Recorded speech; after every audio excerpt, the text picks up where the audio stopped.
crew. Hi YouTube. Today I'd like to talk about forgiving myself, and you might also forgive yourselves. I'm forgiving myself for not wanting children after I reached a certain age. But you might forgive yourself for being a bad parent because we may have the same reason why I decided not to have children, and maybe why after you did, you feel that maybe you let someone down, or your child is accusing you of being a bad parent. Now they're grown up and they think they know everything. So I just want to first say that we should forgive ourselves. The most important thing to do in this life is to give yourself permission to move forward in anything. And there is nothing you will move forward in if you don't forgive yourself for the things that are holding you back. Because your thoughts will be constantly on this thing that is holding you back.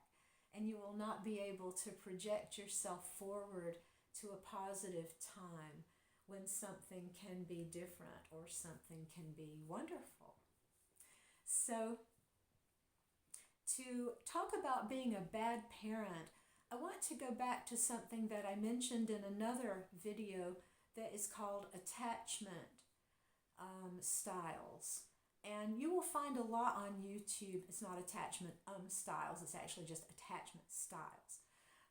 So you'll find a lot of videos about attachment styles on YouTube done by people who are schooled in attachment style theory and therapy and crisis counseling or whatever, I'm not sure. Now I do have some background in counseling, and I do have some background in these theories that I talk about, but my channel is a very diverse one, and I don't tend to talk about one thing very much unless I use it a lot. So I may do an attachment style video later, and I may not. But in being a parent and thinking that you did a bad job, or someone else thinking that you did a bad job, if your child thinks you did a bad job, or social services thinks you did a bad job, or the neighbors, or your husband or wife, or whoever in the universe has an opinion on this that would make you think that you might have done a bad job.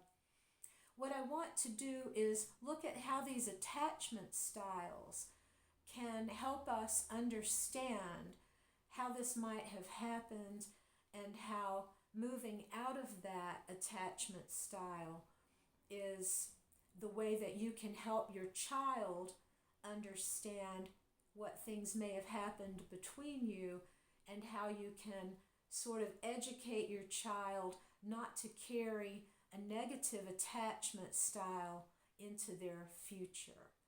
And so this is, I guess, the best thing I could say. So the first, what they call unhealthy attachment style, is if you are avoidant. If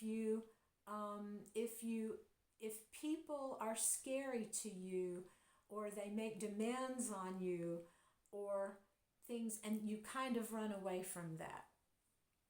And in parenting, this happens quite often, especially with the father, masculine, subject in the world role, who goes out to win the bacon and fight the pigs or whatever. This person has a lot of other things they can say. Well, I have to think about this and that. I can't be bothered thinking about these things at home. I can't be bothered thinking about these things that are not here with me right now. And so this kind of avoidance style has historically given fathers permission to play a lesser role in their families' development or attachments or relationships. So if a person has been brought up by an avoidant, now think about what that means. This person may develop into what is the second kind of attachment style problem, which is anxious. And an anxious attachment style is one that is always worrying, always trying to make others happy, always trying to do something for someone else, always saying, "Do you love me?" And this can make some people run away. And so someone who is always questioning and always anxious can become very pushing away to a person who might have some avoidant tendencies to start with. In the same way, a person who is a little avoidant, a person who is a little anxious, may become more anxious if they meet an avoidant. You see how that's working? And so then the third type of attachment style problem, I think, is where they call it the anxious-avoidant, which is a combination of these two. I call it the yo-yo. They chase you until they get to a certain point and then they stop. And this is where I think many people confuse this with narcissism, or maybe with a high-functioning ADHD. And this attachment style is not necessarily either related to either of those things. These attachment styles can be formed in childhood. And this is what you want to think if you are a bad parent or have been a bad parent. How can you help your child now? How can you bring yourself into a good alignment with your child by helping them understand the attachment styles that they were taught as they were growing up in your house, right? How can you go to your child now and say, "Do you know what? I've learned about attachment styles, and I realize I was never there for you as a child." Or maybe you can say, "I've learned about attachment styles and I tried to just overprotect you too much. I was just on you, and I see now that I caused a lot of your rebellion from that, and I've pushed you away because I have been over top of you for very long." So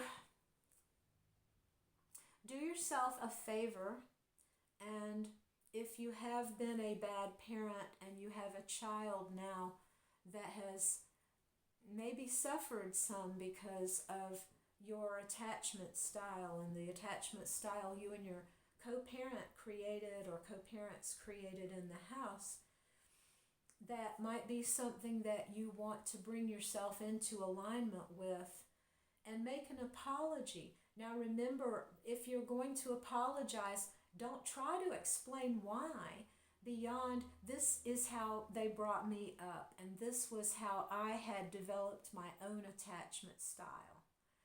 And there's nothing else to it. You don't have to say any other excuse. You don't have to make up any, "Oh, it was, your father was this and I was this," and no, you just have attachment styles that got developed because your parents had attachment styles that got developed, because their parents had attachment styles that got developed, and no one ever sat down and said, "Hey,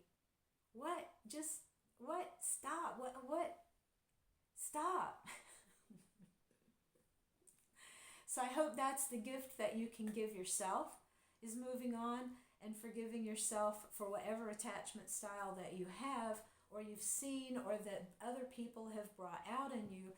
And now that you have seen you're this way, or you have this, or you had this, then maybe you can help just explain a little bit to the people in your life you might have hurt through it, apologize, and all of you can maybe move on to something that is a little healthier.